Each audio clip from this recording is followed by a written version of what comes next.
Welcome to Thursday Night Knives. I'm your host, Bob DeMarco. Coming up tonight, James Brand does a Barlow. And from the looks of it, it looks like they do it right. In the state of the collection, This Old Sword sends 3 very unique knives to the channel here for us to do what we will. And we're going to take a look at those. And then I want to continue the conversation we started 2 weeks ago about the ramifications of gun control measures on the knife world. Do we have to talk about knives when we talk about guns? All this and much, much more tonight on Thursday Night Knives.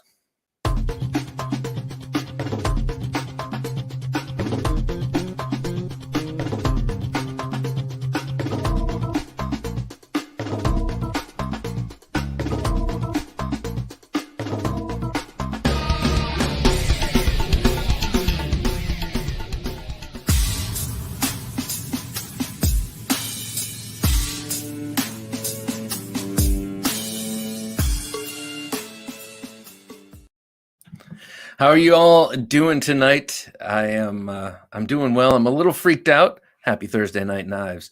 You say, why are you freaked out, Bob? Because right before we started rolling here and doing the show, I was listening to a podcast and they were talking about this recent event where a whole bunch of destroyers on the West Coast. Hey, Jock, how you doing?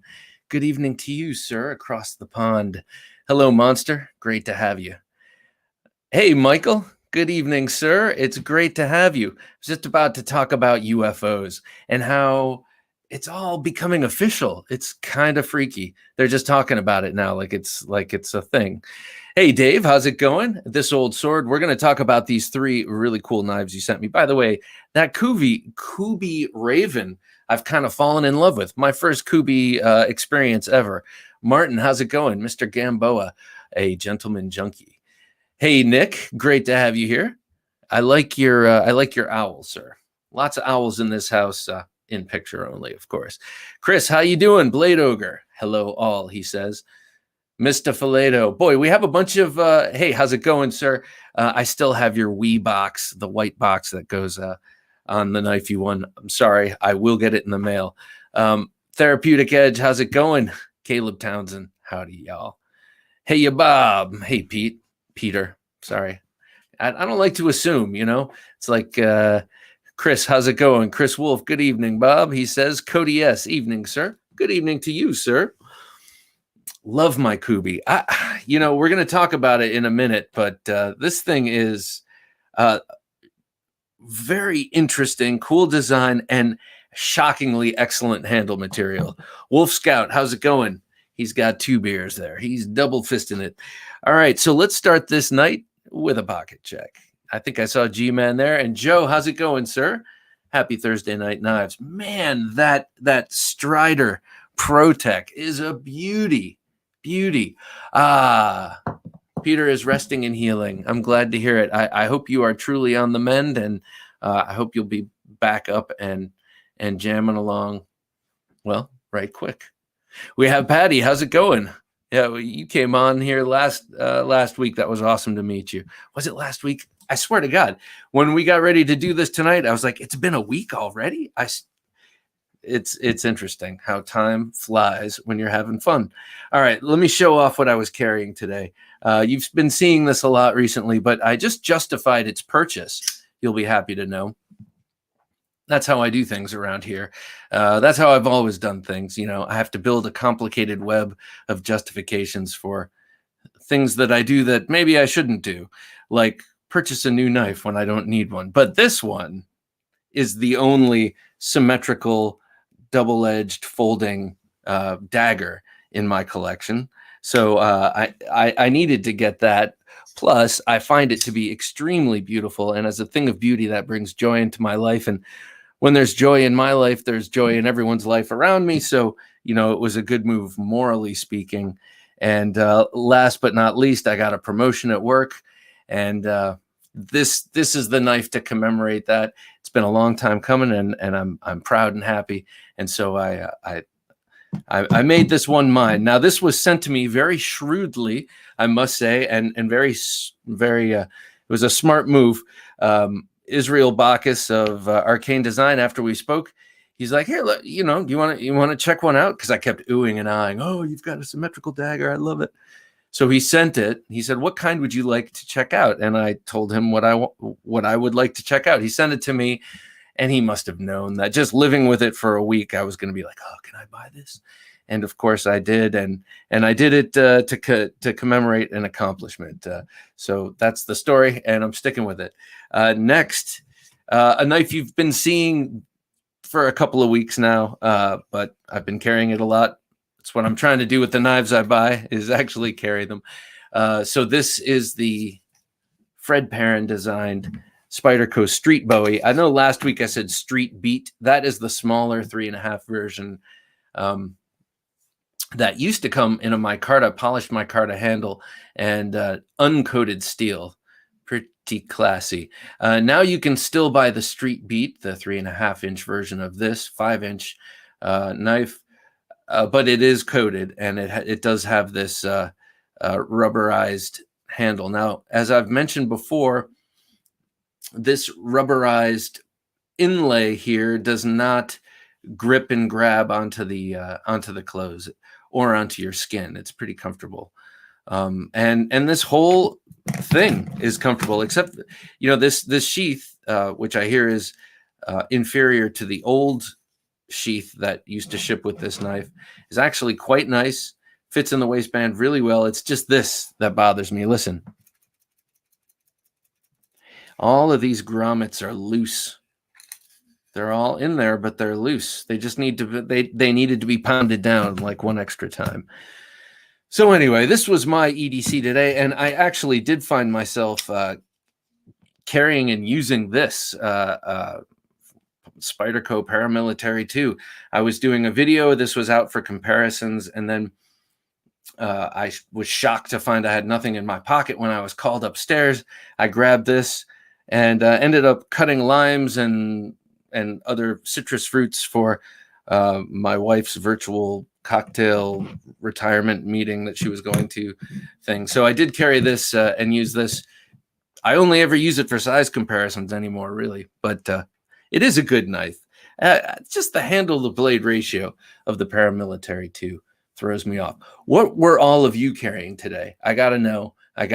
Let me know. And I know it's more than one, but if it was only one, what was it? So that was my best crack at impromptu Dr. Seuss poetry. Custom Spider-Man PM2 Spider-Man. Okay. Custom PM2 and Boker Lateralis JB Stout. What a great knife. That is a knife I do regret getting rid of. I stalk JB Stout on Instagram. I've asked him on the show a bunch of times and never really heard back. Well, not really. I've never heard back from him. But man, I love everything he does. These little tiny fixed blades, these little folders, the bigger folders, just gorgeous. And the whole tool theme, you know, I love tool. Hey, Dave, carrying the Concept Hell X. The Mikkel Willemsen design. Mikkel Willemsen is he Dutch, Danish? It's Danish, I think. And he has a style he calls urban tactical. And it kind of carries through his design language is very strong. It carries through in everything he does. And these new concepts are pretty cool. And I think yours is a blue-handled one, right, Dave? Is that right? Tucson TS27. Have no idea what that is, but no doubt it is sweet. And a Victorinox Tinker. You always, Monster's always got his, Victorinox Tinker. Today was Civivi Asticus in Damascus, which is cool, and Twill Carbon Fiber. And a Case Sodbuster Junior in Caribbean Blue Saw Cut Bone. Oh, that is beautiful. Now, in the Saw Cut Bone on the Case Sodbuster, they use the thin pivot pin, I believe. In all of their bone Sodbusters, they use the thin pivot pin, presumably because the wide, actual traditional and authentic real wide pivot pin would peen down pivot end would split the it's too wide and it would create too small a bit of bone around it and it would inevitably split. We have the ever classy James Moore. Got my Des my Des Horn Imvubu with me. Now, I don't know what that is. I do know Des Horn. And I mean, correct me if I'm wrong, but I mean, his knives kind of dip their toe into the art knife realm, I would say, in their design. They're beautiful. So I don't know. Mike, how's it going? We have Mike Latham. Good luck on the promotion. Thank you, sir. Thank you very much. I'm excited to do it. Really, I'll be doing all the same work I was doing before, but just now I'll be more responsible for it. Thank you. Thank you, Chris. I appreciate it. And of course, I get a pay bump, which is nice because I haven't had one of those in a couple of years. So there you go. Caleb, you're only folding dagger until you get the arch nemesis dagger. Yes, Caleb. You need to be my strategist, my knife strategist. You're absolutely right. It is my only folding dagger until I get the arch nemesis, and maybe Hinderer will come out with the Maximus again and do the tri-way pivot. I would definitely throw down for that. Hey, Lavender Pants, how's everything going? Good. Got the kids to bed early tonight. Excellent. Good to know, and great to have you here, sir. All the way from my home state. Not where I live currently, but where I hail from. So what do you all think of this thing? Oh, I can't wait to see the crawler. That's his extremely aggressive looking Warncliffe that's coming out. Nick EDC, I'm having my own knife fight in my head. Cold Steel 8015 and the Benchmade Mini Adamas. Very nice. Someone help. I mean, you could actually, I could help you justify both. And the way you do that is that the 8015 is a 3.6 inch blade, I'd say. It's like just a little hair north of 3.5 inches.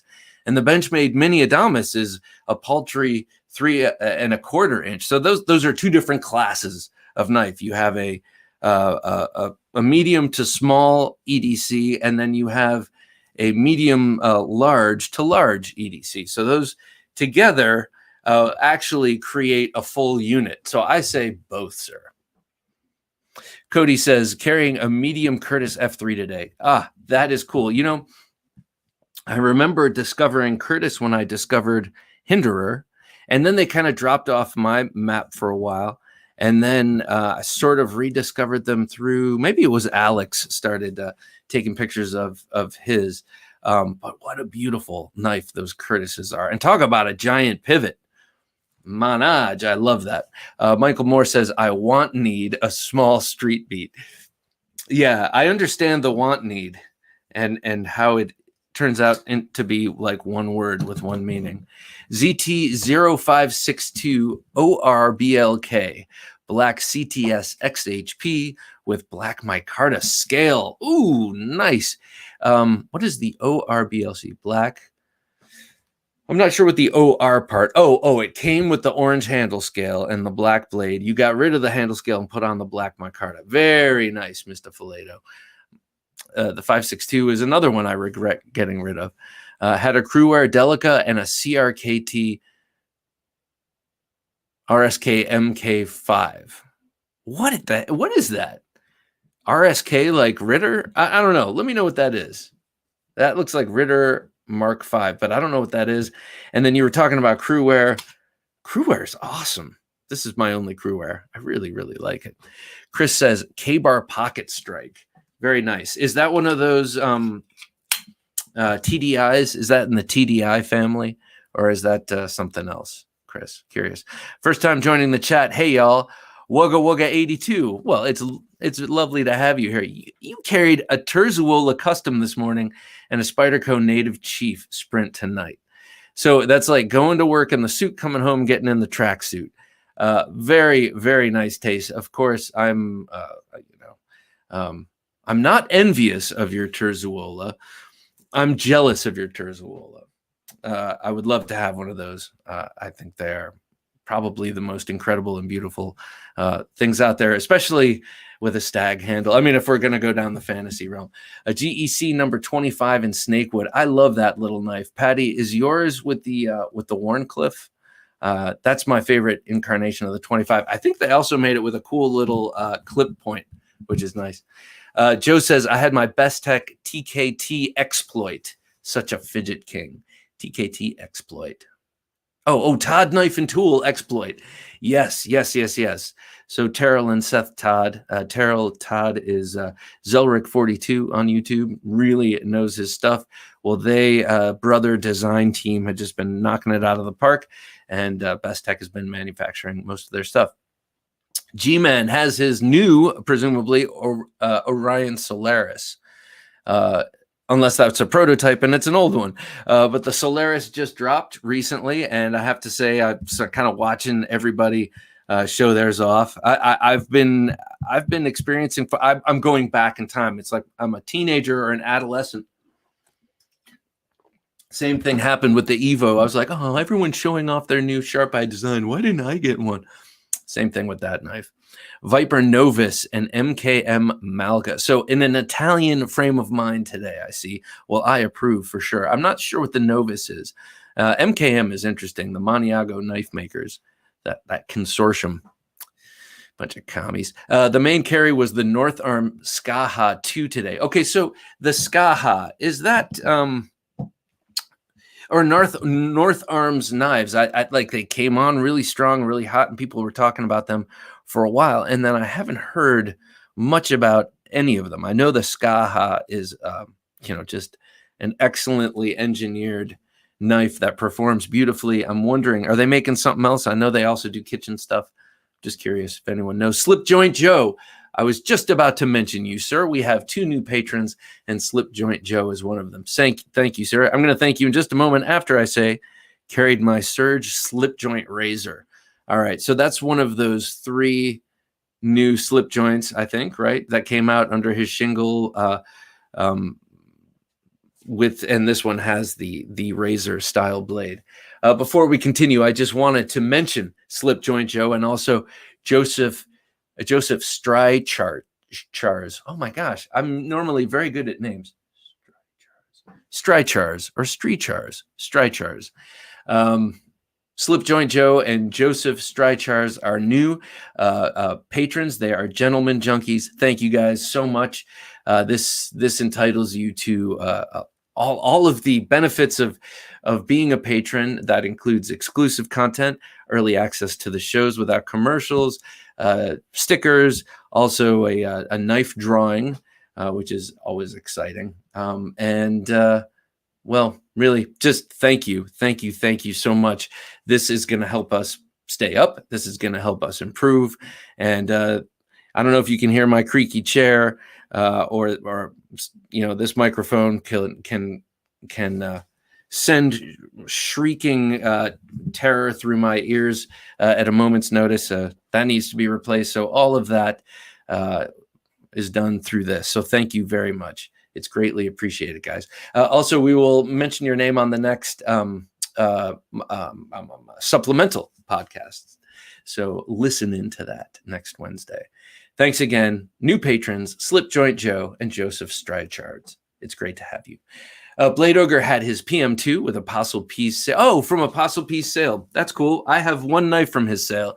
I've been watching it for years, and he had a GEC on that didn't sell. And I was like, I can't believe that one didn't sell. And I bought it, and it was cool. It was great, kind of knowing it came from his thing. Caleb says, I've got the Kirby Lambert Snap and Surge Production Bean. So your Kirby Lambert Snap, Caleb, this is a full custom. I love his designs. Kirby Lambert. Love that. I love his stuff. Mr. Beyond the Beard says, Bailout, Tucson 69, and a Shamrock Classic SD. Okay, so the Classic SD Victorinox, we should all have one. I just bought one for a woman who works next to me. Just had her birthday yesterday. I gave her a bright yellow one, and she loves it, keeps it on her keys. Great memory. Yes, Hell X is the blue steel and black G10. Good memory. Good memory for knives. Ask my wife how my memory is for other things. Black Multicam, great to see you, sir. He had the Emerson Tiger today, a great knife. That's like a combination between the it just has the awesome CQC 13 handle with that nice curving. It looks like a really fat CQC 8 blade. Love that knife. Don't have one though. Watch Tudor Black Bay GMT. I don't know much about Tudor knives. Tudor watches, are they somehow affiliated with Rolex? Do tell. I know I've seen pictures, and when I was a materialistic adolescent, I used to collect watch ads from like GQ magazine. I'm gonna have a Piaget someday. Lavender Pants says, got a notice that my Oz Roosevelt shipped today. Awesome. I can't. All right. I keep hearing about Oz. I need to look into this. Someone, Lavender Pants, you got to show me what that is. Jock says, managed to pick up a Terrain 365 STS AT in Black G10 with the clip point blade. That is a sweet knife. I don't know if you remember this, Jock, but at the end of No New Knife November, I was like, I have to get that knife in my hands because I had just interviewed Patrick Ma, and we were talking about the not adamantium. That's the claws that Wolverine. What's the name of that steel? Or not steel? It's not a steel. It's a cobalt. Whatchamacallit? Alloy. What the fuck? What do they call it? Teravantium. So is this Jock? Is this STS? Is this in the Teravantium? Is everything Terrain 365 does in Teravantium? I'm not sure. But I can't wait to see your pictures. If you guys don't follow Jock's Knife on Instagram, definitely follow Jock's Knife on Instagram. He takes awesome pictures, not just of his knives, but of his EDC stuff, and they're always kind of moody and I don't know, just nice, evocative, good pictures. Martin Gamboa says a new ZT 052 tie 0452 tie. Got it on the secondary market, but in great condition. I love that knife. I don't have the tie version. I have the original carbon fiber version. And every time I pick it up, I'm like, I would carry this more if it had a micarta scale. Bob got a promotion. Sweet. Congrats, Bob. Thank you, sir. Thank you. This was my gift to myself. I don't know if you're here to see this, but I never miss an opportunity to show it off. It's my new Antimatter by Arcane Design. Double edge, baby. That's right. With the Riot machine satin ground blade. So nice. Wolf Scout says, for most of the day, I was doubled up on Pena Lanny's clip front flipper. Beautiful. And Trapper slip joint. Currently have a Jason Guthrie arrow in hand. I mean, nice straight across the board. But when you say Trapper slip joint, you're talking about a Pena also, right? That's what I'm presuming.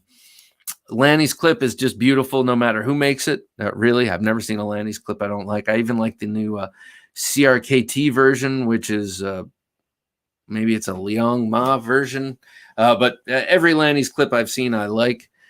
Right on, Bob. Des is an art knife maker to a great extent, but the Mvubu is a real user model from him. Front flipper liner lock with 3.8-inch blade. Clip point blade, and very nice. So Nitrobe 77. What the hell is that? What planet do you go to mine that? Nitrobe 77. Just sounds so cool. Well, that sounds like a sweet knife. I was not thinking clip point for some reason. I was thinking because the one Deshorn that I know is that arcing, beautiful arcing shaped one that he did with Spyderco. Handled a mini Adamas the other day, and oh my, it is wonderful. EDCC did a great video on that, or was it an Instagram post? It was a video, and it just looks. Oh, he did an unboxing. That's what it is. I love his videos, but very sumptuous. The handle of that looks just so nice. So with the way they kind of rounded it out a little bit, and that green G10 looks rich. It looks like it's dimensional when you look into it. Niall Willis, thank you, sir. Thank you so much for that super chat. That is greatly appreciated. What can I say? When someone is willing to trade hard-earned money to hear knife talk, I'm thank you very much. I appreciate it. Michael Morgan says, Zach said the Mini Adamas is contending for Knife of the Year. Wow. Mini Adamas. Okay, so Shane Sibbert, designer of the Mini Adamas. Do you guys know this guy? Do you follow him? His stuff is incredible. He also he's designed a number of. He did one for Tops that was really cool. It was a 4-inch Tanto that was really cool. That is discontinued now, and he's done some other knives. He did the Arvensis fixed blade clip point for Benchmade. His stuff is incredible. The Pocket Rocket. I snagged a trench knife for wow. Excuse me.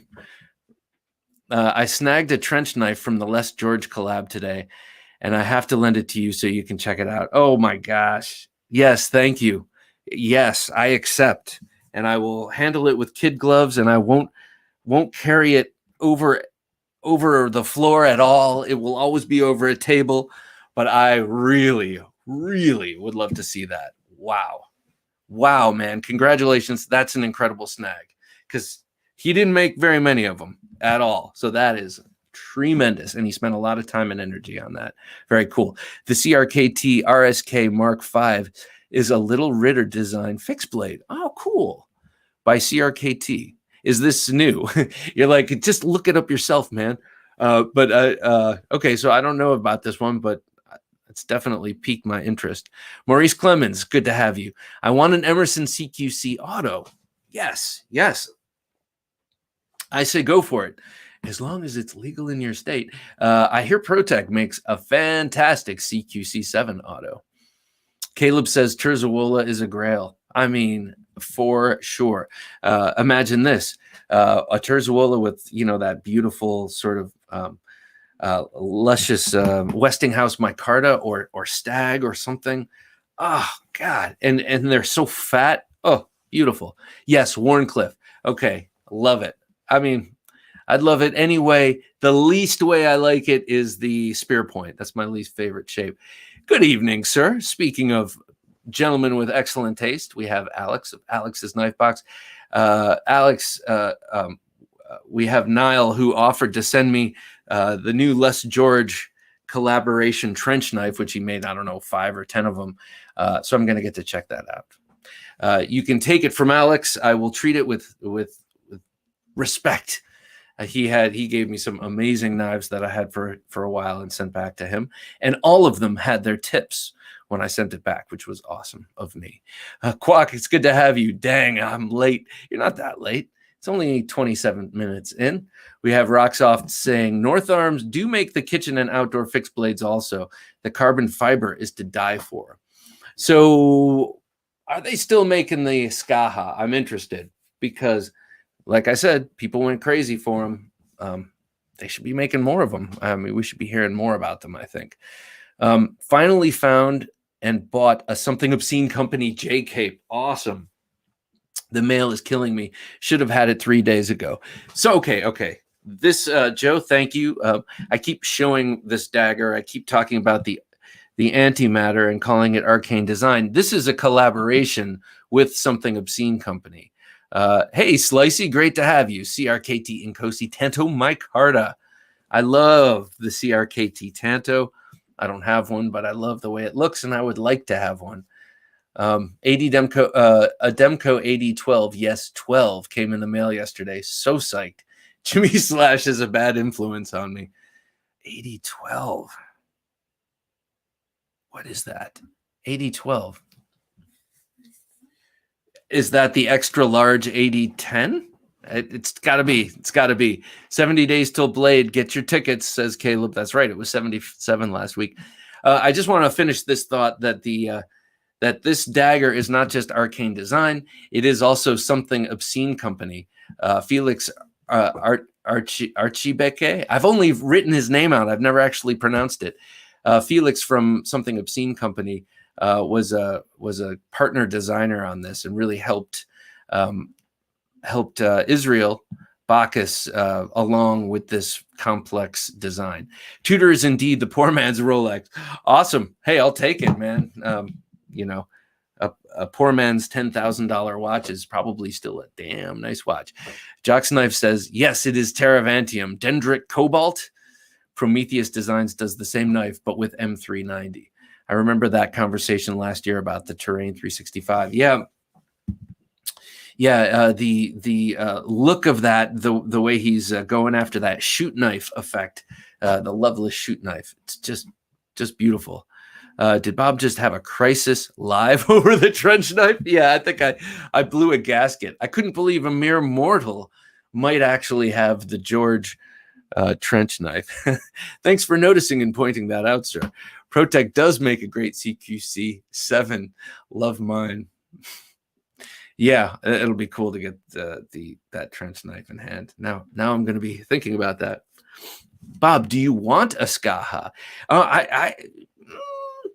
I'm interested in checking out the Skaha. I gotta say, I would have it, and I would be more interested in having it if I had a conversation with them. I have to be totally honest with you.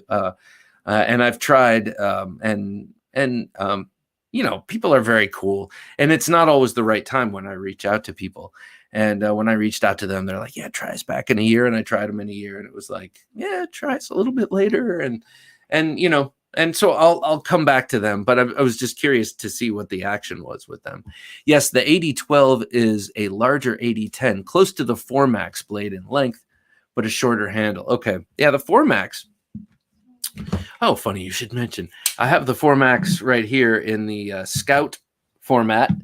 And this was a gift from Jimmy Slash, which was so nice of him. I mean, he's got a huge sub collection of 4maxes, and probably has these 4max Scouts in a vending machine. He was very gracious. And when I told him I had never hefted a 4max, he's like, "Oh my God, what's your address?" And I'm just pleased as punch that he sent it to me. And I used this to cut a sapling down for my daughter who wants me to make her a bow. And it was about a 1-inch sapling. I would say it was about, 4 of these squares put together. And I swiped through it with one fell swoop. And my, oh my, it was just efficient. This really broad, heavy, sharp cutting blade, just did a great job. And then in honor of the great and powerful Jimmy Slash, I added my own lanyard. I don't know how to do the kind he does, but he always has a nice, bright and colorful, cheerful lanyard on his knife. So I figured on the one that he gave me, I would do the same. So that's my long way of saying, yes, this does have a long handle, and I'm interested to see what that 8012 looks like. Maurice says, Big Jimmy Cold Steel. Yeah, he's awesome, man. He's a great guy, and he really he tests a lot of his knives. I love how he tests on brisket. I EDC my 4max Scout. Yeah, I mean, this is one gun. Good to have you here, sir. Presumably, sir. These things are easy to. Well, I shouldn't say that. I'm used to a big footprint knife. I don't mind it. I'm used to a thick knife and a heavy knife. I don't mind it. But this is all of those things, so it kind of requires the right pants. You're not gonna put on a light pair of linen khakis to go, to that beach wedding and then put this in your pocket. But a stout pair of jeans or some work pants, really no problem. I find a lot of the big Cold Steels carry really well. Joe says, yeah, Felix and Israel make a great designing pair. I'm definitely getting the Arcane Abyss. Yes, his new Bowie design. I love the antimatter. Love that antimatter. So he showed Israel showed a 3D printed version of that clip point. It's going to be cool. Brian says 4max Scout carries really well. Well, other than the weight, it is a hefty. It is hefty, and it's also chunky. If you don't like a wide knife and a broad knife, I mean, okay, let's just face it. It's a big damn knife. So you got to be prepared for that, and you got to have some need for it. I know Slicey, during quarantine, when he wasn't leaving the house, this was a big carry for him. I remember this being a kind of a cast member in a lot of your videos at that time. Funny thing is, Quack says, I just watched your interview with Josh a few days ago. Oh, yeah. Wait. I'm sorry. Okay. I need a reminder. Hang on. Monster says, please remember to hit that like button, show appreciation for the great SKL live stream. Hey, thank you, Monster. You're always doing that. Like, subscribe, comment, share. Definitely, please, and thank you. Josh. Oh my God, Quack, I'm having a total senior moment, and these are coming quicker these days. Gotta say, I'm almost a senior. I'm going to be getting mail from AARP in the next couple of years, I think. Chris says, I need to pick a Formac Scout. Yes, you do. Yes, you do. Oh, Josh. Oh, okay. Thank you. Got it. Jimmy. Okay. Thanks, Jim. I appreciate it. Got it. All right, let's moving right along past my mental things. Maurice Clement, I love my Espada. I too love my Espada. Somehow, Maurice, I knew you were going to say that, and I had to have one to share the moment with you. This was the most recent Espada purchase for me, and it is so nice. I wanted to get the dressed up version. I have the dressed up version of the XXL. That's the 7.5 inch bladed version. My brother got it for me years ago at a gun show. My brother's got me so many cool knives. And that one has a giant 7.5 inch hollow ground blade, which is nice. I wanted to get the dressed up version that I could actually carry in this 5.5 version before maybe Cold Steel stops making them. I don't know. Who knows what's going to happen with Cold Steel? We're all kind of on tenterhooks about that. Well, who's this Stickman, guy? I know who he is. I'm just being a bitter fanboy. But it worried that this might go away. I bought this one, the dressed up version, and I love it. I love the way the blade shape differs from the G10 version. I have the original G10 version with the hollow ground blade. The blade is shaped differently, and I like the contrast between the two. So, Maurice, I love my Espada too, and happy you're digging it. Formac Scout is 10.2 ounces of man. Yes, 10.2 ounces. Oh, but it carries like 8.9, doesn't it? Hollywood Tactical says, I recently got the Formac Scout for $82. It's a lot of knife for that little. It's true. And it's AUS 10 a blade steel, which I have not taken through its paces because that's not what I do. But I have heard from people such as Jimmy Slash, who really has banged on his knives, that AUS 10 A is awesome, a very tough steel. And, well, that works great for Cold Steel because everything they do is supposed to be very, very sharp and very, very resilient. So you want toughness in the blade steel. A good Cold Steel under 6 ounces, American Lawman. I won't do it, but Brian has an excellent theme song for American Lawman, which you have to check out. I would say that's probably under 6 ounces. The Recon ones, I think, are under 6 ounces. There's plenty. You'll find. Oh my gosh, the whole Voyager, large Voyager line. That's the 4-inch blades. They're definitely under that and awesome. And they're in AUS 10 now these days too. Lavender Pants says, want to watch your Vero vid. He was cool, Joseph Vero. Excellent talking to him. Haven't gotten around to it yet. I have an Axon, and my Synapse 2 came the other day. I noticed. Synapse is a wonderful little knife. That Axon is pretty cool. The Axon is his sheep's foot, but it's a real extreme angular sheep's foot, and that knife leaves an impression, and it looks just like a slicing beast. Yeah, Josh is Jimmy Slash. The interview was several months ago, but I just got around to watching it now. Sorry, should have clarified. No, that's okay. I call him in my mind. I call him Jimmy Slash, and when I reach out to him, I call him Josh, but I kind of forget that his name is Josh. Incognito Griffin, good to have you here. Been carrying my AUS 10 Vaquero. God, I love the Vaquero for 2 years already. Basically, my child I never leave behind. So, what do you think about Incognito? What do you think about the new drop point Voyagers? They look really cool. Drop point blades never, very rarely get me excited, but the new Voyagers look awesome. Maurice, I love my Camo Blade Boker Applegate. Very nice. Now, let me ask you. So I know Boker Applegates came in fixed bladed versions. Those are kind of coveted at this point. They're or is that the Harsey, I know, also did his version of the application. Anyway, my question to you, Maurice, is this the folder? If not, if it's the fixed blade, what do you think of that? I love my camo. It must have been a folder if he's carrying it around. Who is Stickman? A 7-part documentary. Yes. I don't think we need 7 parts. Stickman is Freddy Krueger.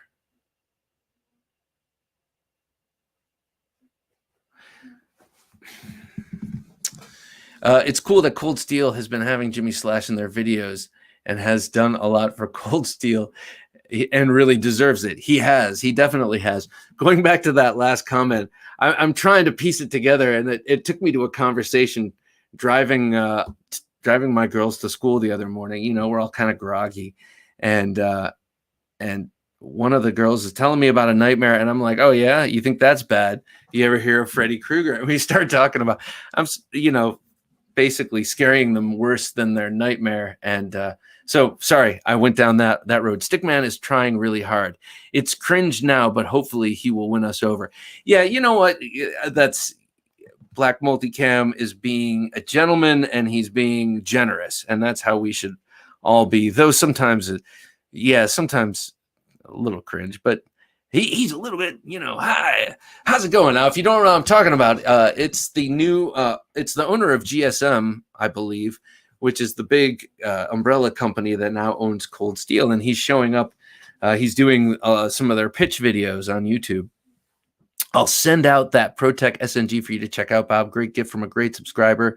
He's here with us now. You know who you are. Oh my gosh, man. Generous. Love that. So cool. And generous of you, Joe, to also send it to me.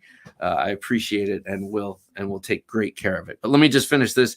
And so this guy has been doing some pitch videos for Cold Steel, and he'll start by saying, like, he calls himself the Stickman, and then he'll say, like, I don't know as much about Cold Steel as you do, but we're selling this knife and it's really great. And I'm like, okay, I mean, I get it. It's got to be hard to bust into some fan base and be like I'm your new daddy now. So I get it. But yeah, whatever. Vero interview was great. Thank you, EDC Tanto Knives. I appreciate that. I saw that you got the new Cold Steel fixed blade, right? The new Tanto, the little neck knife. Got the SR1 lights for under $50. What? See, okay, I need to get the SR light. Now, the SR1 lights are 8CR13 MOV, but Cold Steel knows what they're doing with the steels. And that was our first giveaway knife here. And that was a hard one to part with. I got the Tanto version. I really like the Tanto version of that SR1/SR1 light. And it feels great in hand. That thing is a beast. I purchased my Cold Steels because of Jimmy Slash, says Maurice. Yeah, me too. You know what? I discovered Jimmy Slash when I was looking to add to my obscenely large Cold Steel knives collection. What I'm saying is not the collection is obscenely large, but I have a sub collection of obscenely large Cold Steel knives. I wanted to get some new ones. What should I, I wonder about this or that. And Jimmy Slash was the guy who had all the videos on the giant Cold Steels. And that's how I discovered him. I have a Boker Applegate fixed on my desk right now. Love it. I don't have it. I want it. And Boker just came out with an anniversary edition with micarta handles and the whole thing. Looks like it's really nice. I was joking, Stickman. Please don't kill me. Yeah, right. No, it's all good. He calls himself Stickman because that's what Jimmy Slash started calling him, because he always had that stick in the videos. Right. He had like a scarecrow, like it looked like a broom that was kind of turned into a man, I think. Bob, have you interviewed Daniel from Oz Machine Company? No, I would like to, though. And I'm going to write this down so that it doesn't slip my mind. Daniel, huh? Daniel from Oz. Okay. Excuse me while I write with my new Twisby. Okay. So someone here, I can't remember who it is. If you're here, let me know. Oz Machine Company. When we had a show several months back, the theme was, what would you collect if it wasn't knives? A lot of us like pens. And Someone mentioned this. Oh, get the TWSBI Echo. And so I got it, $30. This thing writes so beautifully. And then I started geeking out on inks, and I found this company that makes all these really cool colors. And I got this very deep purple ink. It's kind of, it looks like you're writing a historic document. I don't know. It's just a beautiful ink. I love it. So anyway, that's what I jotted that down with. Lavender Pants says, also Walter Wells of Wells Blade Works, another American maker. All right, let me get to it. Wells. Also with my TWSBI, Walter Wells.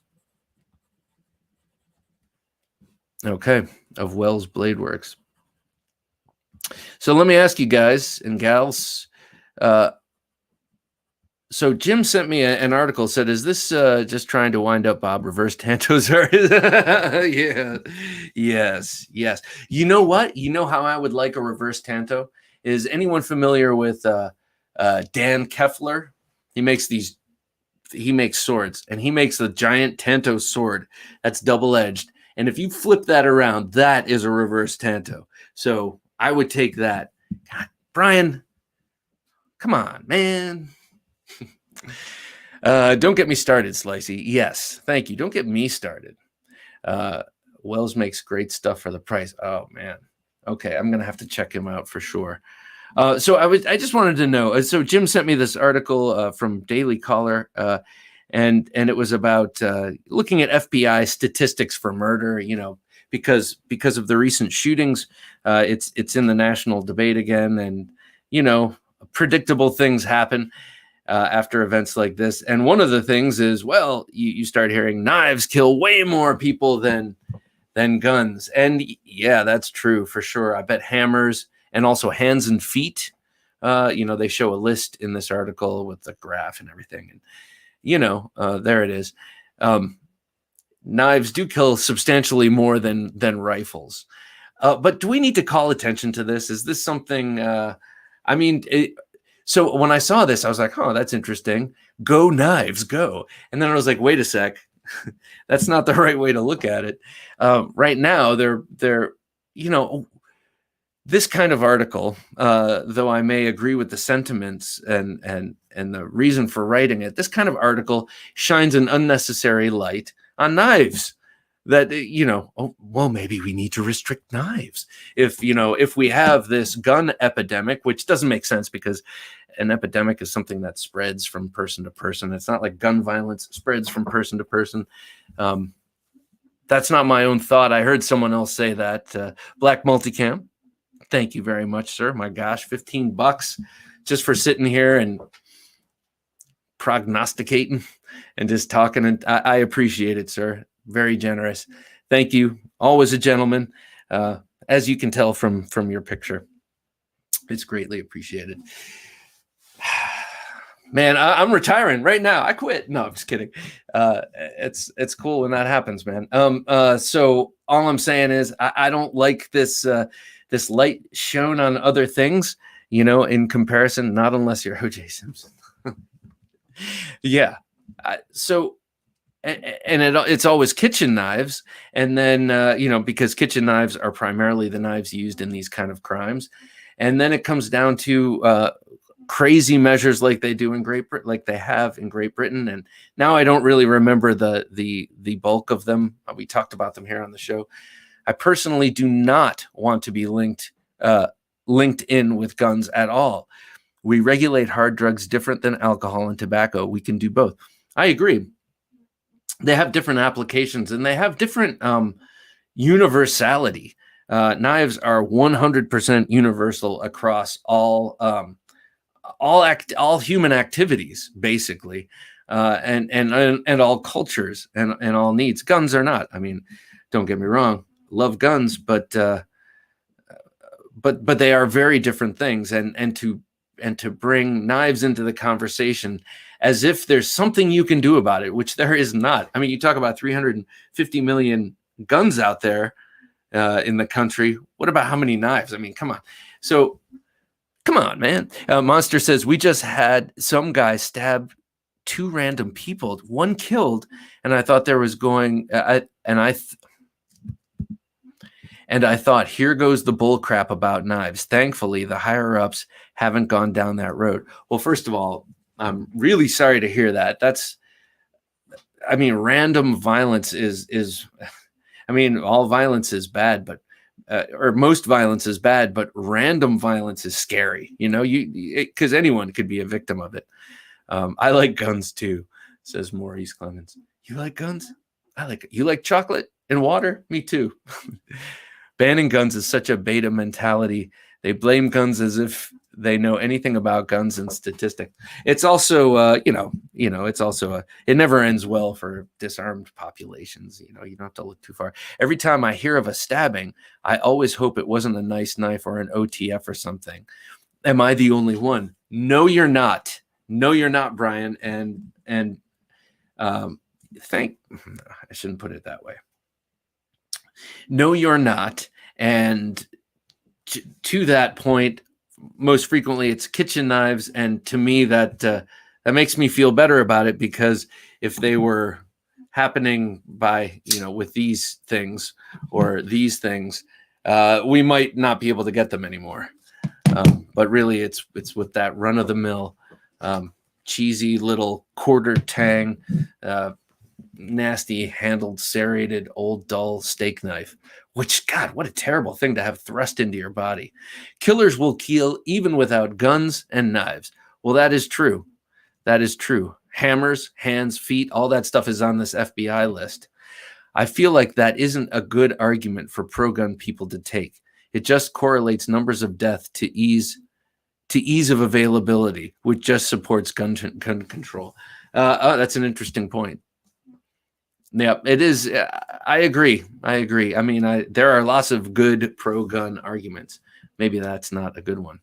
Bringing knives into it. 40,000 gun-related deaths, with the majority being suicide and 22 suicides a day by veterans. But sadly, the vets don't get the care they deserve. That's true, Cody. That's true. But we get, that's true. But you don't hear about that in the news because it's not splashy. And when you start pointing fingers and blaming people, it's the wrong people that are getting blamed. So we don't hear about it. Slacey, you're definitely not the only one, says Monster Racer. Excuse me. Parched this evening. I hope it's a gas station knife. Yes, they will outlaw all knives of bad taste, all knives designed poorly. They're going to get rid of. Hollywood Tactical says, knives won't become a political hot button until guns stop taking the headlines. The UK has issues with knives because they outlawed guns a long time ago. London had 55,000 knifings last year. Yes, that is a fantastic point. You're absolutely right about that. I hadn't thought of that. But yeah, in a sense, the gun conversation supplies ample cover for knives, because the gun conversation is so huge and so emotional and so politically charged, and such a political hot button. Michael says, don't bring a knife to a gunfight. I say bring both. Never hurts to have a knife, The cork is out of the bottle with guns in America. I personally do wish that it was harder for people to obtain assault rifles, but I don't want anything taken from anyone. Yeah, that is a concern, Brian. Slacey brings up a good point. Like I worry about that whole concept of becoming a criminal overnight. Unless you register and bring in your gun to the smelter tomorrow, you are a criminal now that this executive action has been signed or this law has been signed or whatever. Let's just punish the damn criminals better. Yes, sir. Yes, sir. It's like I saw a good analogy. It's like the way you get rid of drunk driving isn't getting rid of sober drivers. I was like, yeah, that's a good point. Exactly, Patty, says Monster Racer. Black multicam, gas station and Walmart bucket knives fill police evidence lockers. Nobody uses Sebenzas. That is true. I have one of those Walmart bucket knives, and for $3, it is a cardboard destroyer. Very hard to. I had 16 so-called assault rifles. What was the one right before that, Jim? Steel Ovan, good to have you. Very hard to define. Yes, right. Steel says, My feeling is if we lose the right to bear arms, we will have no way to stop the banning of knives too, or keep any freedoms at all. Well, I mean, that is, that is at the very, very basis. That's why it's 1 and 2. That's why it's the second one, right? Always hope it's a utility knife they use on stabbings. Yeah. Ugh. We had a conversation here a while ago. It got pretty funny about, it inevitably turned into, I would want a skiff made blade. I would want some really fancy knife. People were naming the knives they would want to be assaulted with. It was a macabre conversation, but raised an interesting point. That's not ever happening. John Evans says, violence sucks, but if I get shanked, I hope it will be with a grail. My last thought would be, what a beautiful knife. Oh, I'm getting killed by such a classy gentleman. Oh, thank you. Yeah, that's funny. That I don't think that ever happens.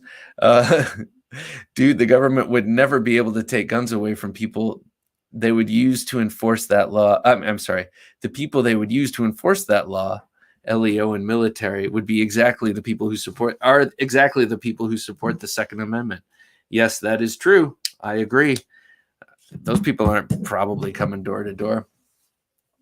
We have 20,000 gun laws that don't work. More police and armed security in public places.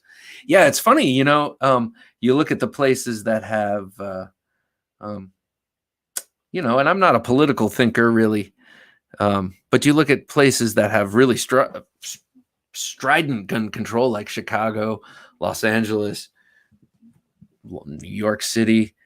They're all very violent places. New York was always really safe while I was there, and now it's not as safe. But in places like Chicago, there's extreme gun violence every weekend, and extreme gun laws there that are extremely ineffective. So yeah, the laws don't. I don't know.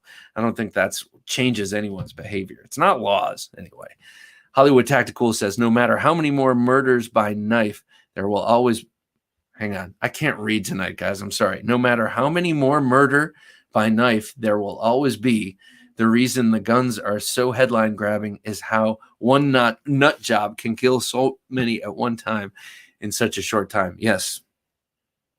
I don't know why that was so hard to read, but yes, you're right. Do you remember that shooting years ago? It was maybe Denmark. It was an island right off of Norway or Denmark, and this guy went and killed all these people. It's terrible. I don't know what. All right. Any regulation will be hard with 3D printers and milling machines. That is true. That is absolutely true. Shotguns. Ugh, grisly.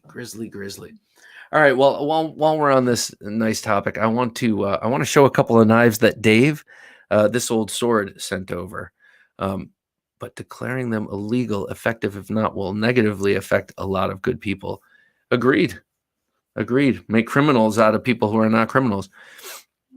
We had a disgruntled worker walk into a Ralph's, I think that's a grocery store out in California, and murder 2 people with a samurai sword.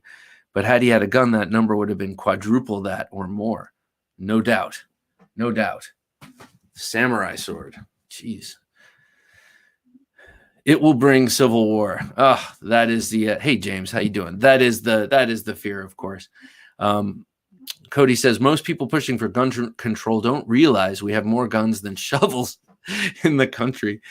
The perception of incidents is way higher than actual crime. Well, that's true. If you look at those statistics, it bears that out.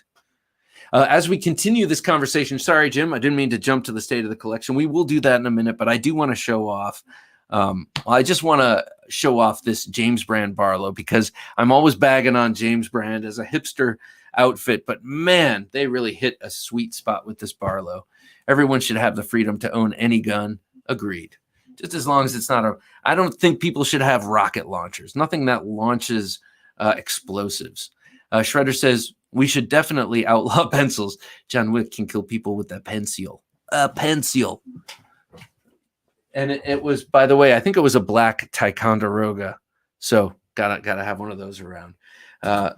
If you buy the Marfione John Wick special, it comes in a case and there's a black Ticonderoga pencil in there.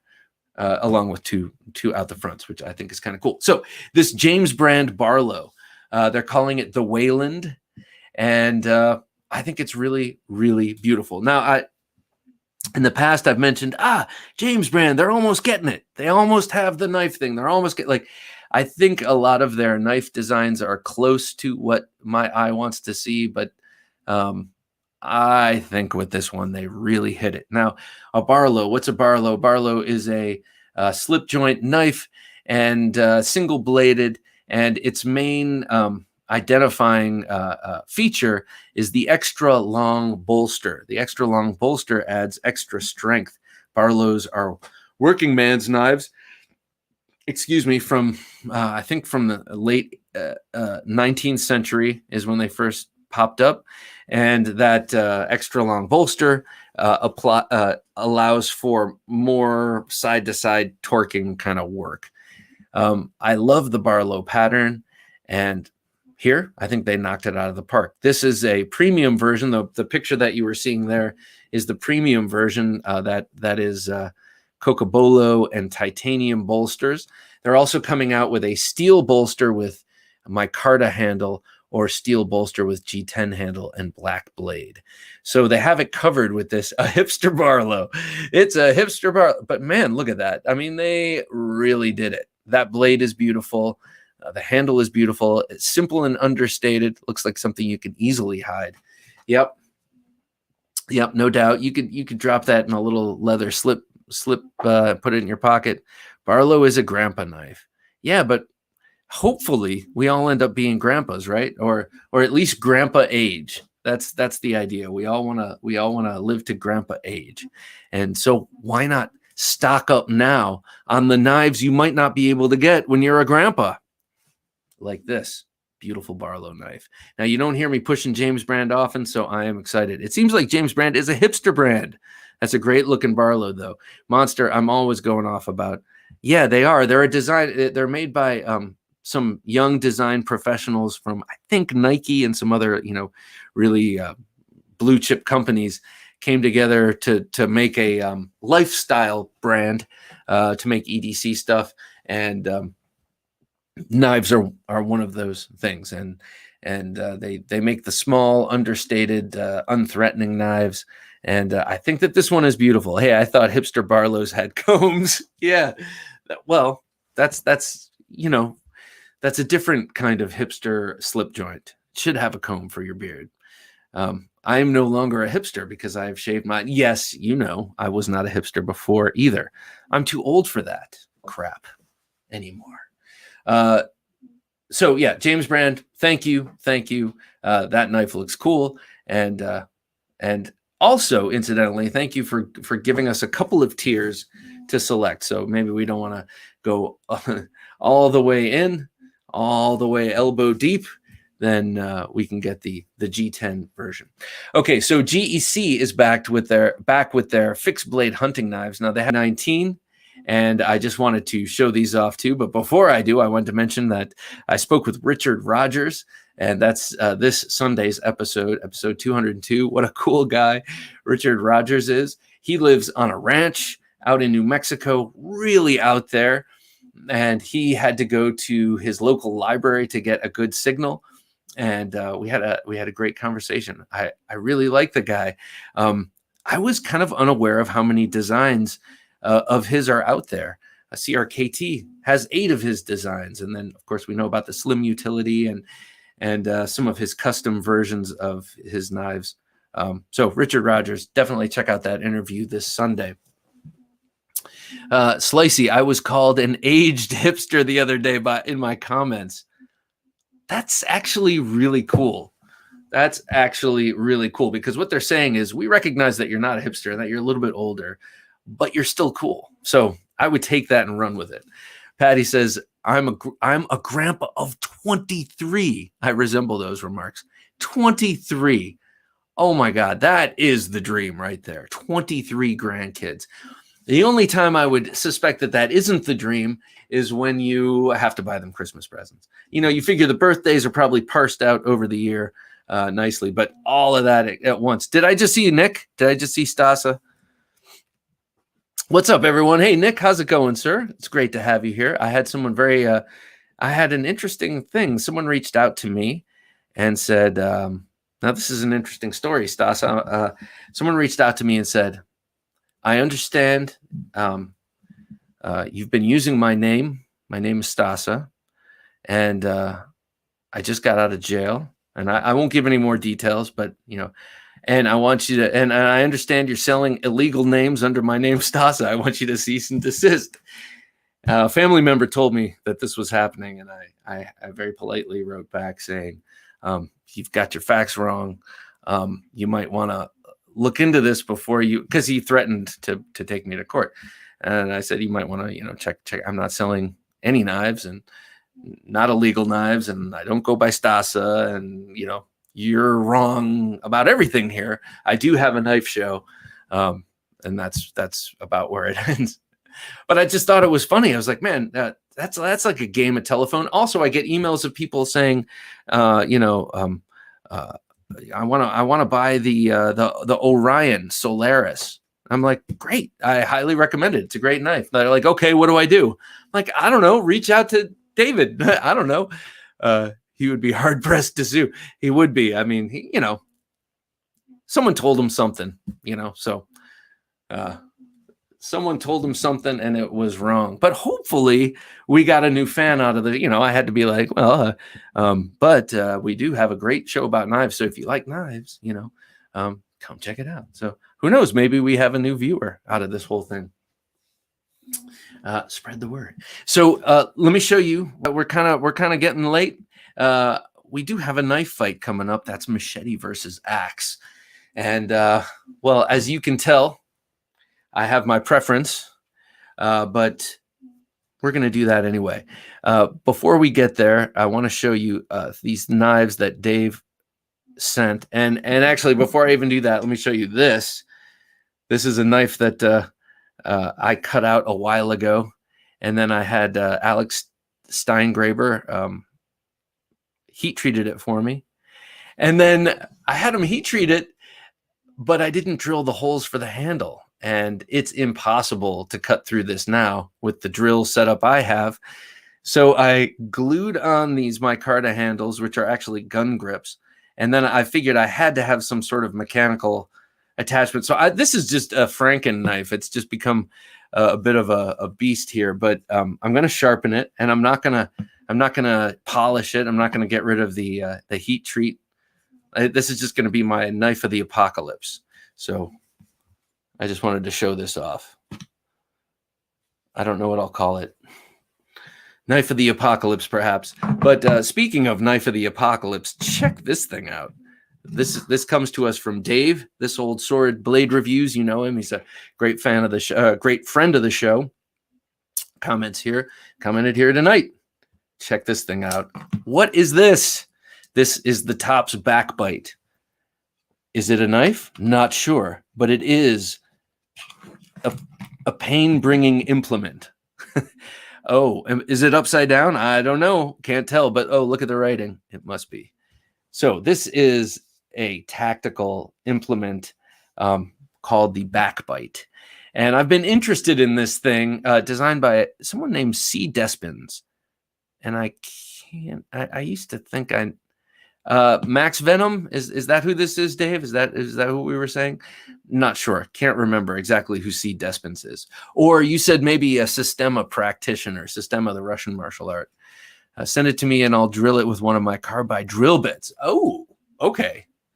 Okay. Get rid of that horrible purple wrap. Lindy Lou, carbide bits will allow you to drill holes through the handle if you really wanted to. Okay, so that's what Alex suggested. I thought I had carbide bits, and apparently I don't. Either that or I don't have the patience, Oh man, that handle shape with a Warncliffe. Well done. Thank you. Thank you. It's my take on the point guard, which is an old Fred Perrin design. So yes, this is upside down. I don't know. Thank you. Thank you. It's a quote now. But yeah, look at this thing. It's crazy. So this is this swoop here, this swale. I've been curious about that Topps for a bit. This swale here is sharpened from here to the tip. So you can see that. And that's the back bite. or maybe this is the back bite. This is like an axe. It's like a wedge here. It's it's V ground, but very slightly on this side. And, you know, well, I won't even try and explain it. Just look at it. So this, I could see using this in reverse grip. And I say using it in terms of martial arts practice. I'm not saying I could see using this in a fight and I'd be able to pull anything off, but in practicing the techniques that I have learned and that I know, I could see using it like this, kind of like a Pikal style knife. You could stab with it like this, though this is kind of an odd interface. I'm not sure why they didn't sharpen this here. That would have been cool. You could stab with it this way. You could trap with it this way, trapping the limbs of the opponent and cutting and stuff. And when you're holding it in reverse grip, slashes aren't very effective, but I guess you want to sharpen that tip. You could also hold it this way and trap this way and grab the hand this way and slash out that way. And yeah, it is a strange blade. I agree with you, Monster. The whole thing is strange and almost strange enough to be part of the DeMarco Knife Museum. But this one, will be a giveaway knife. Look at that. It does look cool, though. Price for the backbite. I think these go for, I don't know, close to 100 or maybe just north of 100. I'm not sure. One thing I love Tops for. I love Tops knives, but I can imagine several ways I could accidentally cut myself with that. Yeah, and the loved ones around you. But it is really cool to look at, I gotta say. And one thing I love about Tops knives, one of many things, but maybe chief among all of them, is they're medium to small self-defense knives because they're exotic. They have so many exotic, useful, weird-looking designs like this. So thank you, Dave. This is a real education. And thank you, Tops Knives, for being that company out there willing to make this knife. As all Tops knives, it comes with an excellent sheath. Well, that's not true. Not all Tops knives come with excellent sheaths. Some come with those cheesy tactical nylon sheaths, the bigger ones. But most of the small ones come with excellent kydex. And they have this kind of old-fashioned but very useful metal clip that turns and really does stay in the position you turn it to. So pretty nice. And then, of course, the Tops whistle. Until very recently, Tops knives came in Ziploc bags. So no box with this one. This one came with a box, but I'm not showing. This isn't a box show. This is a knife show, damn it. And this is the Off-Grid Rapid Fire. A handsome, handsome knife. Look at that thing. I really like the recurve blade. Now, this recurve blade reminds me a lot of the fixed-bladed Backcountry by Off-Grid. I have one of those. My dad got me for Christmas. Thank you, Dad. This is a G10. This beautiful milling on this G10. This is a G10 D2 assisted open, and this thing kicks like an absolute mule. Now, I haven't had an assisted knife in a long time, and they improved things since last I had one. This assisted open just is very satisfying and gratifying. It has excellent ergonomics, as you can probably tell. I'm usually not a fan of a two-finger swale or two-finger choil like this. I don't like my hand to be broken up into two. But in this case, it just so happens to work on my hand. I'm not feeling any hot spots from this.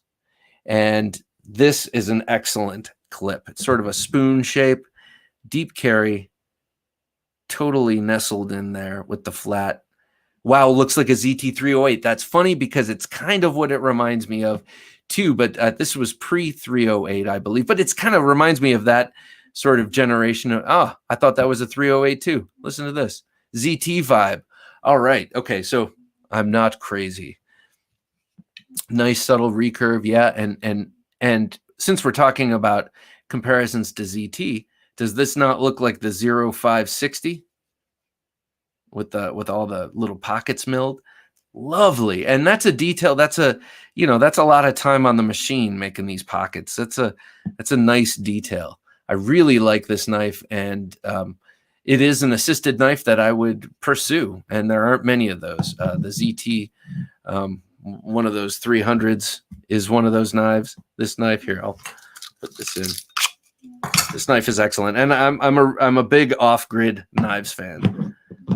I love what they're doing out there in California and China, doing great work. Okay, so last, and this is my favorite of the 3 knives that that Dave sent. It's this Kuby Raven. Look at this knife. Okay, when I opened it up, I rolled my eyes. I was like, look at all those lines. Look at all the swoops and curves. And then I saw this back strap, and I thought, oh, that looks like a Southern grind. You know, this kind of looks like an exaggerated Southern grind Bad Monkey, which the ergonomics on that knife are kind of, I don't mean to sound like a bad monkey, but I wasn't crazy about the ergonomics. So I thought this might be the same. Actually, let me get these out of the way. But this is not the same. This knife feels luxurious. I ended up looking it up after having it for a few days, and it's a $50 knife, a Kuby. So this is the first time I've ever. I just assumed that it was going to feel cheaper than this. Okay, so let's look at the. First of all, that pivot. Look at that. That's a nice touch. That little monogram. It's not too much. They're allowed to leave the blade pretty much sterile because they got their maker's mark out on the pivot. Finally, someone mentions a Kuby. Awesome. Yeah, I'm really excited about this knife.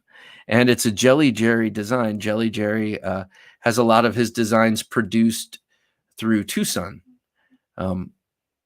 Aus 10 blade steel. So you're getting a very exotic design. Look at this thing. That's an exotic design. But in hand, oh my God, this thing is very comfortable and really useful. It's ground really thin, and it's really sharp. It's a great knife. This is a great knife. I was going to get that Kuby in all black. I recommend it. You know, I haven't not carried it and used it because I don't want to scuff up the clip, which is something I do immediately. And because this is going to go to someone in a giveaway or in a sale or something. Kuby has improved so much in the last year or two. Well, I really, just from having this, I thought it was at least twice the price of what it actually cost. And just looking at the blade, I think the blade is beautiful. It's an elegant design. You've got that long, useful swedge. Useful because it really cuts down on the cross section. You could thrust this knife into hard material pretty effectively, I'm guessing. I haven't done so. You've got that little hole you can spidey flick. It's not the easiest thing to get your finger into, but you can spidey flick it. It's got incredible action. I mean, just buttery smooth, drop shut bearing action. I mean, this thing is awesome. Thank you, Dave. Thank you for not only sending this along to the channel, and it will benefit the channel however it does, but thank you for exposing me to this. It's a great knife, and I would definitely consider checking out their other things. It's like once you have the proof that a company knows how to actually make a knife and that their fit and finish is good, oh man, that's a great blessing. You know, maybe you have 2 or 3 of them. So you have a good cross section. You know that anything they do is going to be good. Then all you have to do is look at the design. Say, yes, it's a Riot, and I love the design. It's going to be worth the money. Lots of angles on my Kuby Nova, but they all make sense once you grip it. Interesting. Yeah, that's exactly what I was. Yeah, that's what I'm getting at here. I was like, God, all the swoops. It's going to be very restrictive in the hand, and it's going to be a tyrant. It's going to force me into these positions. But actually, first of all, obviously, this is not an outdoor knife, so you're not going to have to worry about all those outdoor grips, like the reverse chest pull grip and such. But if you had to, you still could, and it feels just fine. I'm sorry, Jim. Can I see that last one? Kuby makes some wild fixed blades that I have to admit appeal to me. I did not know that. I will have to check. I'm going to have to look into Kuby. What can I say? Chris, if you like that one, check out the Kuby Drake next. I will. I will definitely. Is that based on the Chebrikov Raven? It kind of looks like it. I don't know. I don't know of the Chebrikov Raven. What do you all think of this micarta? Love it. I love it. What do you think of it? Do you love it too? Do you love it as much as I do? You better. Is that based on? So I'm not sure. I'm not sure about this. So kind of a busy design, all makes sense in hand and is quite beautiful. Dave is so great to the channel. He really, really is. Dave is awesome. Check out his channel. This Old Sword Blade Reviews. I have a feeling you're going to be able to hear a conversation between the two of us quite soon. Dave is a really interesting guy. He's been collecting knives for a long time, longer than I have. He's got a few years on me, but he's been an obsessive knife collector as I have, and he also trained with some of the luminaries in Filipino martial arts, which is very blade, stick and blade and sword and machete heavy. And so he knows things from that angle. And his collection, and we're talking about This Old Sword Blade Reviews, Dave, his collection is very eclectic and cool and tends towards the exotic in design, the exotic, tactical, menacing in design. So everything he sends is always appealing, and everything he reviews is appealing. Not that I have or want all of those knives, but they're all kind of in my ballpark. So anyway, I appreciate it, Dave. Thanks again. A gentleman and a scholar. That's what we grew up saying. You are a gentleman and a scholar. Oh yes, the Topps Lioness looks so cool. And Dave, what do you think about the unzipper? It's basically a lioness sharpened on the other side, so it's a big call. That I've been wanting to get. But since I bought 2 Randalls recently, I have not been so hot to drop a lot of 2 Randalls and an Arcane Design. I haven't been so hot to drop a lot of cash recently. So John says, looks great. And I think he's still talking about the Kuby. The blade on that Kuby is so nice. I love it. Love it. Just wanted to say thank you, Bob and Jim, and all the awesome knife review channels. I appreciate, love all the great content. Thank you, Monster. Thanks for joining us every week. It's so much fun, and your comments are great and on point. And man, I was very cynical about the whole concept of online buddies, online friends, until I started this show, and I've met so many cool people. So thank you, sir. All right, on to the knife fight. Oh, you subscribed to Dave. Excellent. On to the knife fight. Machete versus axe. And it looks like to you, sir, or as Doug Marquita does, this is how the Kali guys do it. I always thought that was badass. But if I did it just because I trained in Kali, if I did that, it would look so corny. Be like, he's a Filipino file. He's just trying to look like a cool Filipino knife fighter. Michael Morgan says, let's push This Old Sword Blade Reviews over 1,000. Yes, by all means. If you're watching this, you're going to like Dave's channel. So just go by and subscribe. Please. Is funny thing, right before Thursday Night Knives last week, we were at 3,999, and then the show pushed us over into the 4,000 range. So that was cool and fun. So knife fight, axe versus machete. Now, this is kind of a funny one because you think, well, shouldn't it be axe versus large outdoor knife? Excuse me. And because you think of splitting kindling and that kind of thing that an axe might do or a hatchet might do. But in this case, I decide machete because I have experience cutting a big tree in half. And I tried to do it with an axe. I know people have commented that was one dull axe. And then I finished it with a machete. And the machete happens to be across the room, but I'm not getting up to get it. You know what a machete looks like. This one is an Ontario U.S. Army surplus machete that I got in the mid-'80s at Public Safety Supply, Army-Navy surplus store in Mayfield, Ohio, to be specific. So I had that sword. I got it right after I saw Conan the Barbarian. I painted up the leather sheath in a pattern that would camouflage me just like Conan and his compatriots did before they tried to get the jewel thing. And so I had that thing for a long time. I was at my parents' house, a big tree fell in the woods and crossed over a path. My dad and I went out there to clear it, chop it in half, and wouldn't you know, the axe was not sharp. Okay, so now I guess I need to start. That was a story. So, okay, let me start.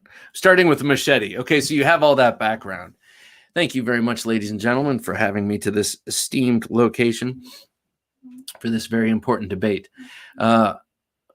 In my younger days, well, about 10 years ago, I was visiting my parents and had to cut a tree in half. It was a large tree. I didn't measure it, but it was about this big. And I know that it was a red oak. And it fell across a path and we had to cut it in half. We reached for an axe. We went at it for a while, we being me and my father. We went at it for a while. Now, this axe was sharp enough, but obviously not sharp enough.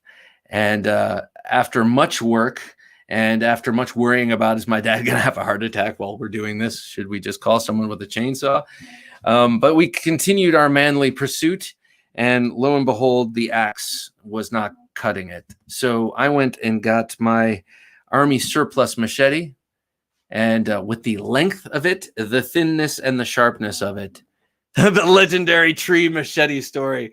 Oh, God, I repeat myself. I halved that tree lickety split. Is it getting better each time, or is it getting worse? Do I need to make it a bigger tree? I don't know. Pancho, you crack me up. You sound like my wife. She's like, yes, I know. Yes, you've told me this like 400 times. Congrats, Dave, on reaching 1,000 subscribers. Dave, nicely done, sir.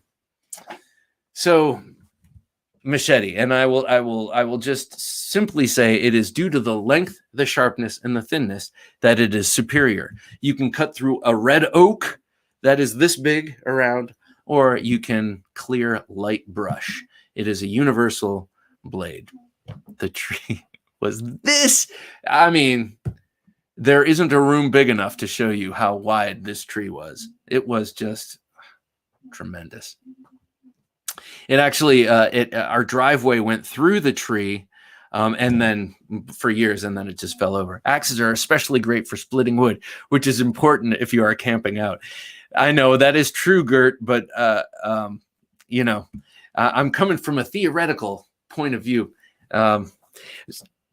Gert, if you like axes, what do you think of the gains? I'll get back to you on that. I have an exotic German axe, and I can't remember exactly what it's called now. I'm having a mind lock. You can cut kindling for a fire and build shelter with a machete. It's easier to carry. Agreed. And lighter. Okay, on to the axe. Starting now, a machete is a great, long, thin knife. It gets better every time, Bob. Didn't mean to take the wind out of your sails. No, that's all right. I'm used to it. It was a giant. It was a Northern Virginia giant redwood. Okay, so for years, for generations, for centuries, the axe has been the primary tool of felling trees, splitting wood, and otherwise shaping the environment. The machete is a great supplementary tool to the axe. I am not here to run the machete down at all. But if we are talking about any sort of playing field where the axe might be considered, the axe is superior. Now, whether that is at the campsite, splitting wood, making kindling, definitely you want something with that wedge-like shape. Or if you're talking about felling a tree, a sharp axe, Bob, a sharp axe will do the trick much better than a machete, because that's what it was designed for. So the axe is clearly the superior tool, because wherever an axe would be appropriate, it's going to outperform the machete if it's sharp. Seen. All right, people, what do you think? Whichever wins this week can't lose. Next week, Kukri versus... We recently did... What did we do? Kukri... We did Kukri versus something recently. But hey, Kukri versus... I just want to make sure I don't repeat it. May have been Kukri versus Bowie, because I had recently gotten a couple of large ones. Haiti is the only society to liberate itself from slavery. They did it with the machete. To this day, there are sophisticated machete martial arts being handed down. Someone sent me a video, a viewer, I'm not sure who it was now, a viewer of the podcast or of this show sent me a couple of really cool videos about Haitian machete fighting. And there's a cool ritual around it that involves rum, I think, and pouring out rum, I guess, for your dead friends. And it looked really cool. A lot of it looked Kali-ish, but I mean, you have a human body and you have a blade, and there are only so many motions you can make with that, I guess. Axe heads are indestructible and handles are replaceable. That's a great point. Most reliable tool in the field. Gainsford Brooks, is that right? Gainsford Brooks, something like that. Steele says machetes are very effective. A lot of crime is committed with them. It's true. I saw a crazy video. This was years ago now. It was security camera video from a Chinese restaurant. I believe it was in Brooklyn. Some scumbags come in and start hacking away at a customer who's waiting, on the other side of the plexiglass for his wings or whatever. And these two guys come in and one has a machete and he starts chopping this guy. I don't know if they knew each other or if it was just a random machete attack, but the guy had a jacket on and he was defending himself with his arm, and he never got cut. And the guy who had the machete looked like he was making athletic movements. He looked like he was, putting his strength into it. But apparently the guy pretty much walked away unscathed because the thing got broken up by a third party. Can't remember exactly what happened. But I remember thinking, God, thank God that a lot of people don't know how to sharpen things, because they might go to the hardware store and be like, that machete is badass. I'm going to take it on the street. I'm going to be a killer machete guy on the street. But I don't know how to sharpen it, and the machetes don't come too sharp. So I'm going to just have to whack him, hit him really hard, and hope he doesn't have a leather jacket on. I have a small carving axe, which is a wondrous tool for quickly roughing out a shape. Oh, that's cool. There's some variety in axe heads depending on the purpose. For carving, you need a much thinner angle, for example. And I'm wondering, Gert, for carving, is the blade hand, is the haft just shorter? Or are you holding it up towards the handle? I mean, not towards the handle, but up towards the blade head. Kukri beats both. Kukri, Jim Kukri or whoever designed that knew what he was doing. The Alpha machete is cold steel. The Alpha machete is cold steel. My Alpha machete is the old 1095 Ontario knife machete, 18-inch, made in Orleans or Orleans, New York. That's my Alpha machete, though I do have a cold steel barong machete made in South Africa that's pretty awesome. Good night, all. Good night, Patty. I'm going to be doing the same in just a minute. Thank you for hanging in there, Patty. Always a pleasure. I saw that you just put up a video of that delicious new honey bone moose that you got from GEC. That looks awesome with the slanted bolsters. Beautiful. Machetes are the close. Have a good night, Patty. Machetes are the closest thing to usable swords, especially some of the cold steel ones. Yeah, some of the cold steel machetes really have great points. The traditional South American machete, kind of that El Salvadorian machete. I know it has a rounder tip, and I know you can sharpen all the way that round tip, and you can thrust with that round tip. But still, just to have that piercing point. Jason does use a machete. Yes, he does. He did use an axe though too. So, and I think both were. were pretty effective. Lizzie Borden. That's so funny. Okay, so I remember as a kid in the 70s. I was born in the early 70s. Lizzie Borden was kind of on the public tongue, or at least in my family. I remember my sister, whose name is Liz. Learned about Lizzie Borden. I don't know. I feel like it was a story that got a lot of traction in the 70s, and I haven't thought of Lizzie Borden in ages. Lizzie Borden was a girl who killed her family with an axe, I think in the 19th century. That's a tough one. A very sharp axe would be great because you can choke up on the handle for smaller, fine tasks, but a machete is longer and more efficient blade. I can't call it. Well, how about this? I have an idea. If you can only have one and a melee breaks out, you're going to want the machete, because the machete has more cutting surface. It's lighter, quicker, more nimble. And the axe, it's you get a swing, you have a much shorter cutting edge. You have a swing, you get a lot of power, but it's a lot of energy to recover for your next swing. I mean, that was one of the main things about battle axes, that swords outclassed them generally because they could move quicker and the point could stay where it needed to be more, whereas the blade of the axe passes by this way and passes by this way. Believe me, I'm not, the Vikings were pretty good at it, but, has there ever been a horror movie character like Jason Voorhees, for example, that used an axe? Yes.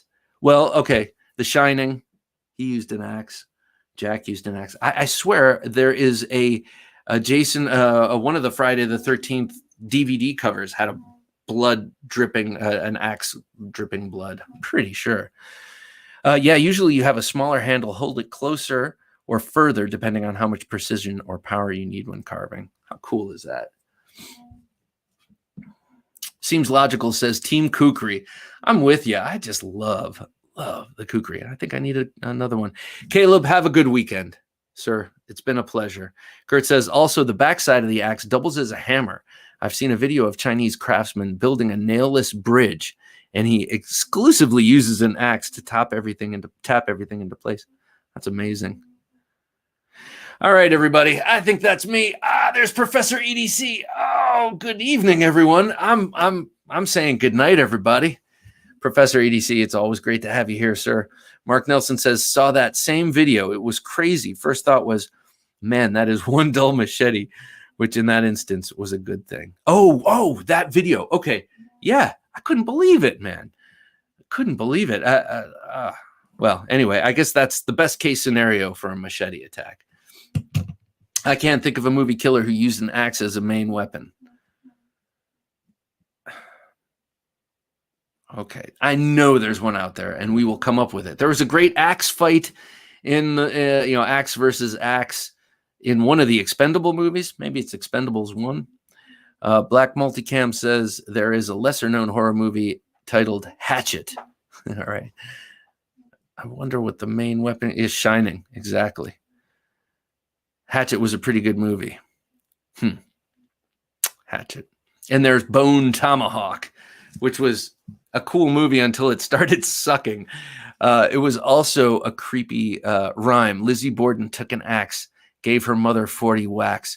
When she saw what she had done, she gave her father 41. Ooh, I like that. I like that. All righty, everybody. That's me for Thursday Night Knives. Thanks, everyone, for showing up. I really appreciate it. Jim appreciates it. We love the energy that all of you bring to this show every week, and we're grateful to have you here. So thanks, everybody. Thank you. Thank you for the super chats. So greatly appreciated. And again, that will go back into the show to make it even better. And well, I hope you all have an awesome, awesome weekend. Check out the Richard Rogers interview on Sunday. Let's see. And then, then we'll be back on that Wednesday and then next Thursday Night Knives. So everyone have a great week. I love you all. You're awesome. So for Jim working his magic behind the switcher, I'm saying, don't take dull for an answer.